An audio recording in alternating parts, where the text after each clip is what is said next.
नमस्कार, आप देख रहे हैं हॉर्नबिल टीवी और मैं हूं आपके साथ निशी भाटिया। बुलेटिन की शुरुआत करेंगे उत्तराखंड से कुछ खास खबरों के साथ। शुक्रवार को सीएम पुष्कर सिंह धामी अल्मोड़ा की चौखुटिया पहुंचे, जहां उन्होंने सबसे पहले मां अग्नेरी मंदिर में पूजा अर्चना कर प्रदेशवासियों के कल्याण की कामना की।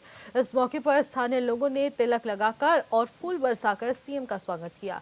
इसके बाद सीएम धामी ने चैत्र अष्टमी मेले 2025 में मुख्य अतिथि के रूप में प्रतिभाग किया।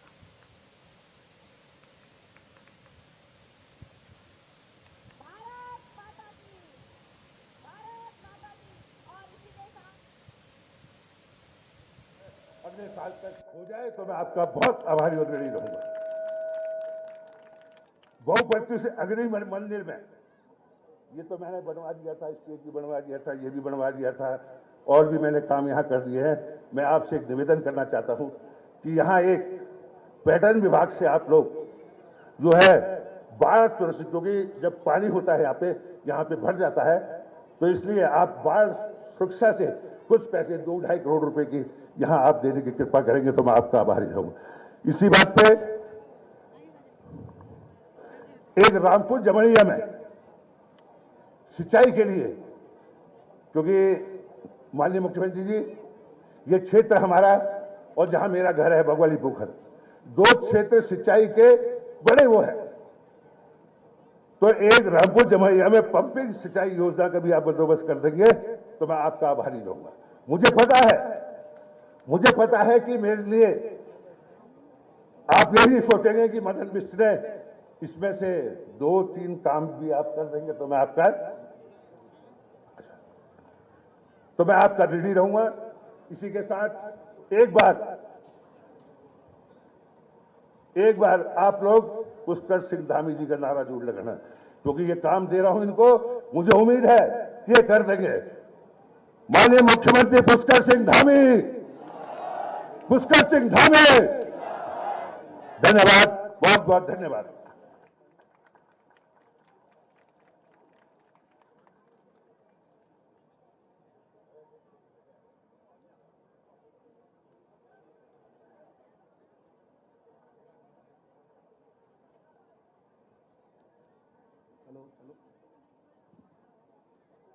विधायक जी का बहुत बहुत धन्यवाद। और इसी के साथ मेला समिति और सभी विधायक महोदय जम्बूमाला से माननीय मुख्यमंत्री महोदय जी का स्वागत करेंगे, अभिनंदन करेंगे। आप सभी से गुजारिश करते हैं जोरदार करतल ध्वनि से स्वागत करेंगे माननीय महोदय का।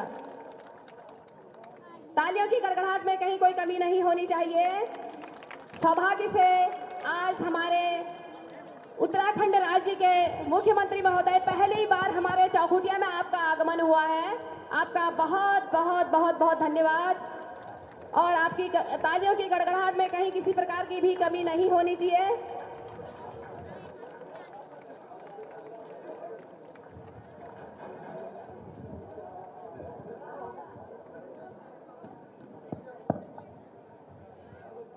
बहुत बहुत धन्यवाद मेला समिति का भी और माननीय महोदय। और इसी के साथ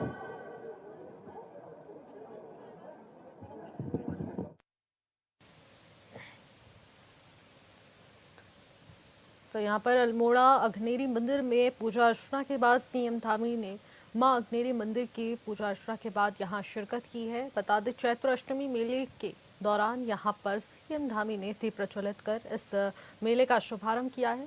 स्टेज पर उनको सम्मानित किया गया, पुष्पगुच्छ और वहीं माला पहनाकर सम्मानित किया गया और सभी मौजूदगी में यहाँ पर जनप्रतिनिधियों की यहाँ पर सीएम धामी ने शिरकत की, जहाँ पर सीएम धामी द्वारा इस मेले का शुभारंभ किया गया और साथ ही साथ चैत्र अष्टमी मेले का सीएम धामी के करकमलों द्वारा शुभारंभ किया। हर वर्ष की भांति इसी प्रकार से मेले का आयोजन किया जाता है और इस दौरान भी मेले का आयोजन किया गया। नवरात्रों में इस मेले की बहुत ही बड़ी महत्वता है और ऐसे में माना जाता है कि अग्नेरी मंदिर में पूजा अर्चना करने के बाद इस मेले का आगाज किया जाता है। उसी प्रकार से सीएम धामी ने पहले अग्नेरी मंदिर में पूजा अर्चना की और उसके बाद इस मेले में पहुंचकर इसका शुभारंभ किया। और इसी के साथ अगली खबर का रुख करेंगे। उत्तराखंड के 4 जिलों में 15 जगहों के नाम बदले गए हैं, जिनका विरोध भी नजर आ रहा है। लेकिन बीजेपी का कहना है कि विरोध करना कांग्रेस का काम है, आम जनमानस विरोध नहीं कर रहा है। वहीं बीजेपी के प्रदेश प्रवक्ता हनी पाठक ने कहा है कि नाम बदलने से कोई दिक्कत किसी को नहीं हुई है, आम जनमानस ये चाहता था, लेकिन विरोध सिर्फ कांग्रेस कर रही है। उन्होंने कहा कि कांग्रेस के पास कोई मुद्दा नहीं होता तो वो इसी पर राजनीति करनी शुरू करती है। में विरोध कोई हमारी वहां की देवतुल्य जनता तो करती नजर नहीं आ रही है। ये इस तरीके से विरोधाभास तय करना ये कांग्रेस पार्टी का काम है। जिस प्रकार से आप देख सकते हैं कि कुछ भी अच्छा होता है, कुछ भी नया होता है, कुछ भी अलग होता है, तो कांग्रेस पार्टी के पेट में मरोड़ हो जाता है, क्योंकि उनको हर एक अच्छी चीज से सबसे ज्यादा दिक्कत होती है। और जहां तक देखा जा सकता है, इनके पास कांग्रेस विपक्ष पार्टी के पास ना कोई मुद्दा है, ना किसी चीज के लिए उनको बोलना है। क्योंकि सब कुछ माननीय पुष्कर सिंह धामी जी जो हमारे मुख्यमंत्री हैं, उनके रहते हर एक चीज जनता के मुताबिक हो रही है। जो देवतुल्य जनता हमारी चाहती है उसी के अनुरूप हो जाती है। तो ये सारी चीजें कांग्रेस पार्टी को पच नहीं रही है। इस कारण इस तरह की अपवाद अफवाह फैला रहे हैं, क्योंकि इन्होंने आज तक पूरे देश में सिर्फ तुष्टीकरण और दुष्टीकरण की राजनीति करते चले आए हैं। और जहां तक रही बात नाम बदलने की, तो देखिए हमने नाम बदला है, किसी भी प्रकार की नीयत नहीं बदली है। और महागठबंधन की उत्तराखंड में किसी को जरूरत भी नहीं है। तो ये जो कांग्रेस के फेल नायक हैं माननीय हरीश रावत जी और उनके सब लोग, तो उनको मैं ये बताना चाहूंगी कि विरोधाभास जो ये पैदा कर रहे हैं आप उत्तराखंड देवभूमि में, ये बिल्कुल भी गलत है। क्योंकि उत्तराखंड देवभूमि को शांति प्रिय प्रदेश के रूप में जाना जाता है। वहां इस तरीके की तुष्टीकरण और दुष्टीकरण की राजनीति। और इसी के साथ खबरों में आगे बढ़ेंगे। आईपीएल का सीजन आते ही ऑनलाइन सट्टे खेलने वाले गैंग एक्टिव हो जाते हैं और सटोरिया बेखौफ होकर आईपीएल सट्टा कारोबार चलाते हैं, जिसको देखते हुए सीओ देहरादून साइबर क्राइम अंकुश मिश्रा ने ऐसे लोगों को सावधान रहने की हिदायत दी है। उन्होंने साफ कह दिया है कि इस प्रकार से जो भी अगर पाया जाता है तो उस पर एक्शन लिया जाएगा। उन्होंने कहा कि फिलहाल तो अभी अपराधी यहाँ पर बेखौफ घूम रहे हैं, लेकिन अब पूरी तरीके से यहाँ पर कोई गिरफ्तारी एक्शन नहीं हुआ, लेकिन इस पर लगातार निगरानी की जाती है। अगर कोई शिकायत प्राप्त होती है तो एसटीएफ टीम बैटिंग करने वाले ऐप के साथ जो भी जुड़ा हुआ होगा उसे चिन्हित कर एक्शन लिया जाएगा। और उन्होंने आगे कहा कि पहले भी ऐसे लोगों को सलाखों के पीछे भेजा गया है। अभी तो इस टाइप से कोई हमारा वो नहीं है, अभी कोई गिरफ्तारी या कोई ऐसा एक्शन तो हमने नहीं लिया है। बट ये है कि इस पर लगातार निगरानी की जाती है। और अगर हमें कोई शिकायत मिलती है, क्योंकि हम तो नॉर्मली जैसे अगर मैं बात करूँगा हम तो साइबर स्पेसिफिकली देखते हैं, पर जो हमारी एसटीएफ की अन्य टीमें हैं जो ऑर्गेनाइज क्राइम या संगठित क्राइम इस टाइप से देखती है, तो उनको हम क्या कहते हैं चिन्हित करके हमने पहले भी इस टाइप से जो गैम्बलिंग या बेटिंग करते हैं उसमें हमने कई बार रेड डाली है, जिसमें मैं भी कई बार गया हूँ। मैंने भी 1-2 टीम है एज अ टीम को लीड किया है और लोगों को गिरफ्तार किया है। तो अगर हमें कोई ऐसे मुखबिर खास या कहीं से इन्फॉर्मर से इन्फॉर्मेशन मिलेगी कि यहाँ पे कोई गैम्बलिंग या बेटिंग चल रही है, तो उसको हम प्रॉपर्ली वेरीफाई करेंगे और उस पर जो भी लीगल एक्शन होगा लीगल एक्शन ली जाएगा। और इसी खबर पर ज्यादा जानकारी के साथ हमारे संवाददाता अरुण सैनी हमारे साथ सीधे फोन लाइन के माध्यम से जुड़ चुके हैं। अरुण, देखने को मिलता है कि आईपीएल की जैसे ही शुरुआत होती है तो सटोरिया एक्टिव हो जाते हैं। इसको लेकर पुलिस प्रशासन ने पहले से क्या कुछ तैयारियां की हुई हैं और अभी तक क्या कुछ एक्शन लिया गया है? जी बिल्कुल निश्चय, देखिए आईपीएल का सीजन शुरू हो चुका है और आईपीएल मैच चल भी रहे हैं। ऐसे में क्योंकि जब भी आईपीएल के मैच होते हैं, इस तरीके के खेल होते हैं, तो उसमें जो है सट्टा काफी ज्यादा लोग जो है वो लगाते भी हैं और जो सट्टेबाजी करते हैं वो काफी ज्यादा एक्टिव इस दौरान होते भी हैं। और सबसे अधिक ये पूर्व में भी देखा गया है कि आईपीएल में जो है काफी ज्यादा सट्टा लगता है, जिससे कि जो एक अवैध तरीके से भी सट्टेबाजी जो है वो लगती है। टीमों के जीतने हारने पर पैसे लगाए जाते हैं और फिर उसके बाद बड़ी संख्या में जो है कई लोग इसमें हार भी जाते हैं, जिससे काफी नुकसान भी होते हैं। तो ऐसे में अब जो है एसटीएफ के द्वारा ऐसे लोगों पर निगरानी भी रखी जा रही है। और जहां तब कभी अगर ऐसी शिकायत किसी को मिलती है एसटीएफ को कि जो है वहां पर सट्टा लगाया जा रहा है या अवैध तरीके से सट्टेबाजी जो है वो हो रही है, तो इस तरीके से जो है वो उनके खिलाफ कार्यवाही भी एसटीएफ लगातार करती है। हालांकि अभी तक ऐसा कोई मामला एसटीएफ को नहीं मिला, लेकिन एसटीएफ के द्वारा निगरानी रखी जा रही है। और अगर एसटीएफ का ये भी कहना है कि अगर आगे कोई ऐसी सूचना मिलेगी तो उस पर जो है तत्काल प्रभाव से कार्रवाई कर सलाखों के पीछे जो है भेजा जाएगा, क्योंकि पूर्व में भी इसी तरीके से कई गिरफ्तारियां एसटीएफ के द्वारा वो की गई है। बिल्कुल अरुण, देखा जाता है कि पिछली बार भी कई जगहों पर ऐसे बेटिंग ऐप के माध्यम से सट्टे लगाए गए थे और उसके बाद पुलिस ने एक्शन लिया था, एसटीएफ ने एक्शन लिया था और बड़ी कार्रवाई भी की गई थी। तो ऐसे में पहले से क्या कुछ प्लान्स हैं एसटीएफ के? ठीक है, तो अरुण से संपर्क साधने की कोशिश की जाएगी, लेकिन फिलहाल ये मामला बहुत ही ज्यादा बड़ा है और ऐसे में पुलिस प्रशासन भी इस पर उतनी ही ज्यादा सख्त नजर आ रही है। सीओ देहरादून साइबर क्राइम ने ये सलाह दी है कि अगर सट्टेबाजी की जा रही है तो वो लोग सावधान हो जाइए, क्योंकि इस प्रकार से किसी को भी बख्शा नहीं जाएगा।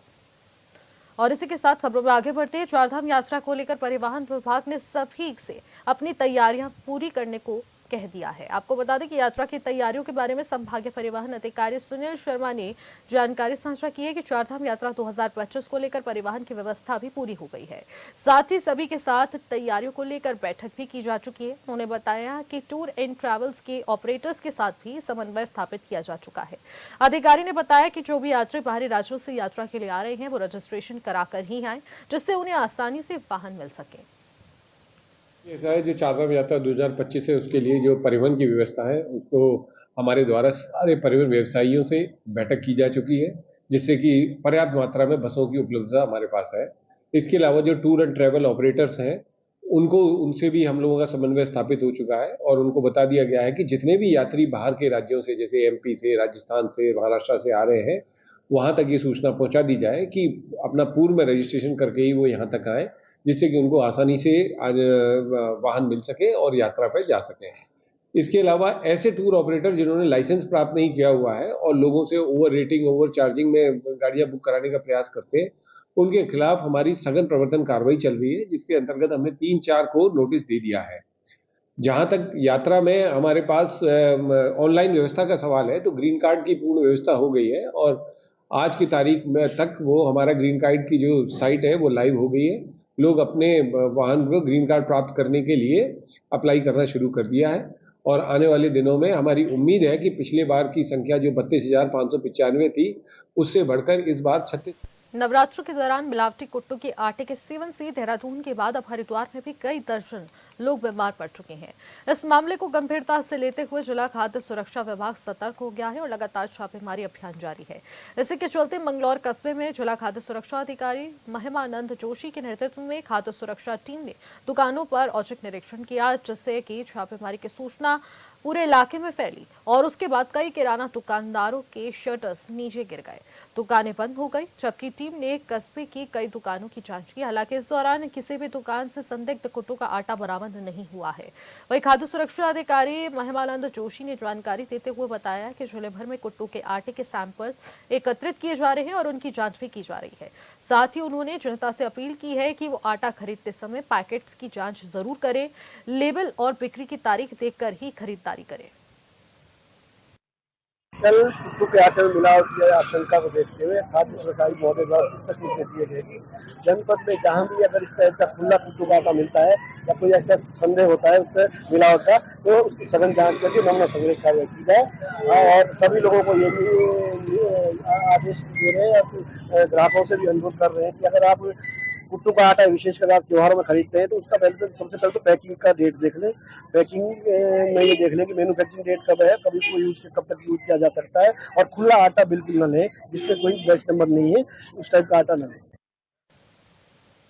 और इसी खबर पर ज्यादा जानकारी के साथ परवेश राय हमारे संवाददाता हमारे साथ सीधे फोन लाइन के माध्यम से जुड़ चुके हैं। परवेश, आखिरकार क्या कुछ जानकारी सामने आ रही है, क्योंकि नवरात्रों में देखा जा रहा है कि कुट्टू का आटा सेवन करने से कई लोग बीमार हो रहे हैं और उसके बाद अब हरिद्वार में भी ऐसे केसेस सामने आने लगे हैं। खाद्य सुरक्षा विभाग क्या कुछ कर रहा है? जी नीचे मैं आपको बता दूं कि बीते कुछ दिनों पहले जिस तरीके से देहरादून में कुट्टू का आटा खाने से लोगों की तबीयत खराब हो जाने के बाद उसी दिन लक्सर में भी इस तरीके की घटना देखने को मिली थी, जिसमें 12 से 15 लोगों की तबीयत खराब हो गई थी, जिसके बाद जो खाद्य सुरक्षा विभाग एकदम टीम मौके पर पहुंचकर जगह जगह दुकानों का सैंपल उठा रही है और जांच के लिए लैब में भेज रही है और साफ तौर से आदेश दिए गए हैं कि जिस तरीके से अगर आज सैंपल उठाया गया है तो कल इसकी जांच रिपोर्ट आ जानी चाहिए। पहले क्या होता था कि पहले जिस तरीके से अगर सैंपल उठाते थे तो एक एक हफ्ता 10-10 दिन लग जाते थे रिपोर्ट आने में, बट अभी जिस तरीके से लोगों की तबीयत खराब होने के बाद खाद्य सुरक्षा की टीम को चेतावनी दी गई है, ऊपर से डीएम के आदेश भी दिए गए हैं, ऊपर से जिला वहाँ के मुख्यमंत्री पुष्कर सिंह धामी के भी आदेश हैं कि जिस तरीके से ये होने के बाद लोगों की तबीयत खराब होने के बाद आदेश है कि फटाफट जिस तरीके से जाए और सैंपल और तुरंत रिपोर्ट आए और फिर पता चलेगा। जिसमें अभी कुछ दिनों पहले ही लगभग 2 से 3 दिन पहले सिडगुल में भी खराब कुट्टों का आटा पकड़कर दुकानदार के खिलाफ मुकदमा किया गया था। बिल्कुल प्रवेश, देखा जा रहा है कि जिस प्रकार से कुट्टू का आटा सेवन करने के बाद हॉस्पिटल्स में मरीजों की संख्या बढ़ रही है, दूसरी तरफ खाद्य सुरक्षा विभाग भी लगातार छापेमारी कर रहा है। क्या मरीजों की संख्या में गिरावट देखने को मिल रही है?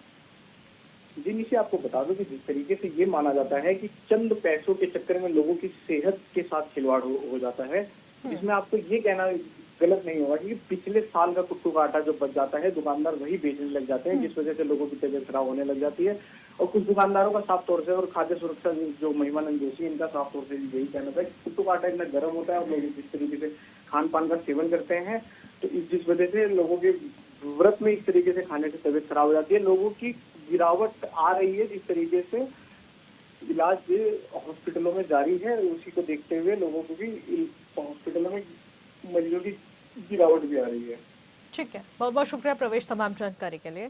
इस खबर पर नजर बनाए रखिएगा। इसी के साथ अगली खबर का रुख करेंगे। अगली खबर नैनीताल से है, जहां पर नैनीताल पुलिस को बड़ी सफलता हाथ लगी है, जहां पुलिस ने धर्मशाला के फर्जी वेबसाइट बनाकर पर्यटकों से ठगी करने वाले आरोपी को प्रदेश से सटे राजस्थान सीमा से गिरफ्तार किया है। बता दें कि तल्लीताल थानाध्यक्ष ने बताया कि नैनीताल के तल्लीताल स्थित लाल परमानंद दुर्गा साह धर्मशाला के पदाधिकारियों को कुछ समय से ठगी की शिकायतें मिल रही थी, जिस पर एक्शन लेते हुए पुलिस ने आज आरोपी को गिरफ्तार कर जेल भेज दिया है।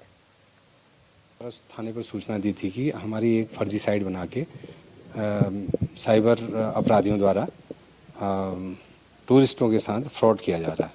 इस सूचना पर हमारे द्वारा थाने पर FIR नंबर 16/2025 का अभियोग पंजीकृत किया गया था। और चूँकि पूर्व से ही हमारी SSP महोदय के निर्देश पर साइबर अपराधियों की सुरागरसी पता रसी हेतु हमारी टीम राजस्थान क्षेत्र में तैनात थी, तो उस व्यक्ति अपराधी द्वारा जिसके द्वारा फ्रॉड किया जा रहा था उसकी सूचना हमारे द्वारा वहां पर दी गई थी, जिसकी विवेचना थाने पर नियुक्त सब इंस्पेक्टर द्वारा की जा रही थी। तो उस सूचना के आधार पर उस संबंधित स्थान पर पुलिस टीम द्वारा दबिश देकर वहां पर एक व्यक्ति को मैं जिस मोबाइल द्वारा उसके द्वारा फ्रॉड किया जा रहा था उस मोबाइल के साथ पकड़ा गया था, जिसका नाम इंसाफ सनौब शरीफ, जो गोवर्धन उत्तर प्रदेश का रहने वाला था, जो हमारे राजस्थान सीमा से लगती हुई सीमा है, वहाँ पर उसको गिरफ्तार करके लाए थे, जिसको कल न्यायालय में पेश किया गया था और वहाँ से माननीय न्यायालय के निर्देश पर उसको न्यायिक हिरासत में जेल भेज दिया गया। उत्तराखंड में एक और जहां मंदिर, मस्जिद, मजार और मदरसों पर सियासत जारी है, तो वहीं अब महाराष्ट्र से शुरू हुआ औरंगजेब विवाद अब उत्तराखंड की राजनीति में भी दस्तक दे चुका है। पूर्व मुख्यमंत्री हरीश रावत ने औरंगजेब को लेकर भाजपा पर तीखा प्रहार किया है, तो सियासत और भी ज्यादा गर्मा गई है। देखिए हमारी खास रिपोर्ट।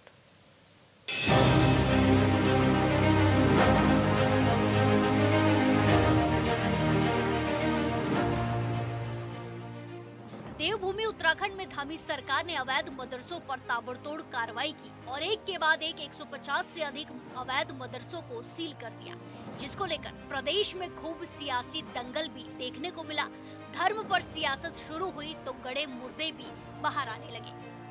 सत्ता पक्ष ने विपक्ष को जुम्मे की नमाज की छुट्टी और मुस्लिम यूनिवर्सिटी के मुद्दों पर घेरना शुरू कर दिया, जिसके बाद पूर्व मुख्यमंत्री और कांग्रेस में भीष्म पितामह की भूमिका में रहने वाले हरीश रावत ने अपने सनातनी होने पर भाजपा को बहस के लिए ललकार दिया। करें डिबेट कहे तुम हिंदू नहीं हो, भाजपा कहे ना। और हाँ, 2 प्रकार के हिंदू हैं, एक सनातनी हिंदू है, एक तनातनी हिंदू है। मैं सनातनी हिंदू हूँ, वसुधैव कुटुंबकम सर्वधर्म संभाव वाला हूँ।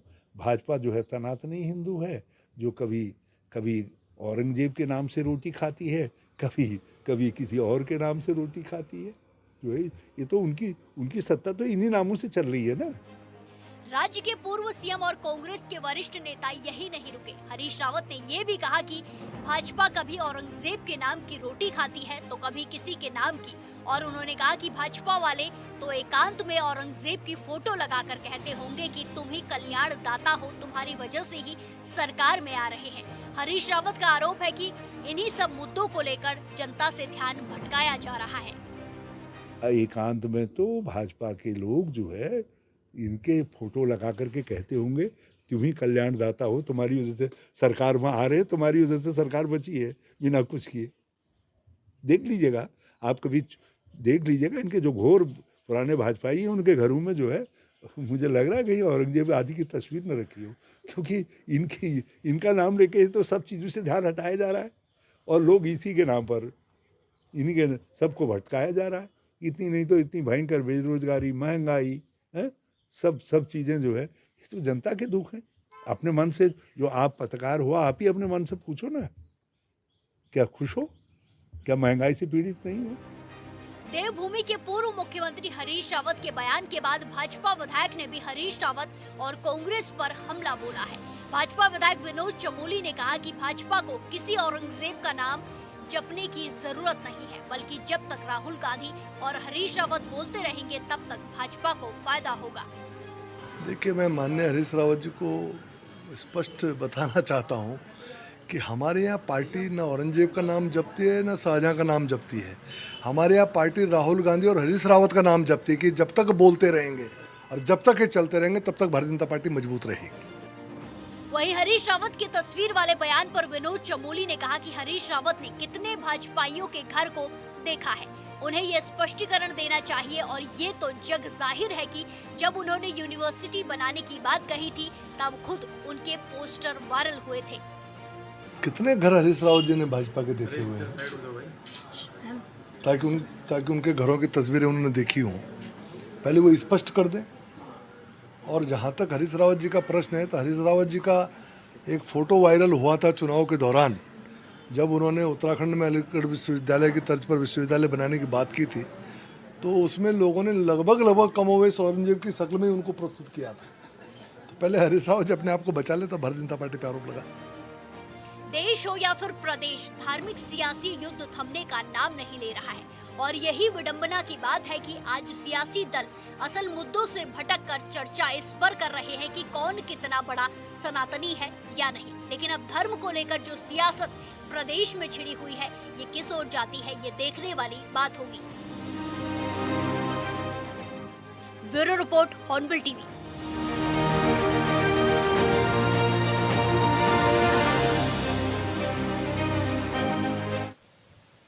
फिलहाल इन खबरों में बस इतना ही। आप देखते रहिए हॉर्नबिल टीवी। नमस्कार।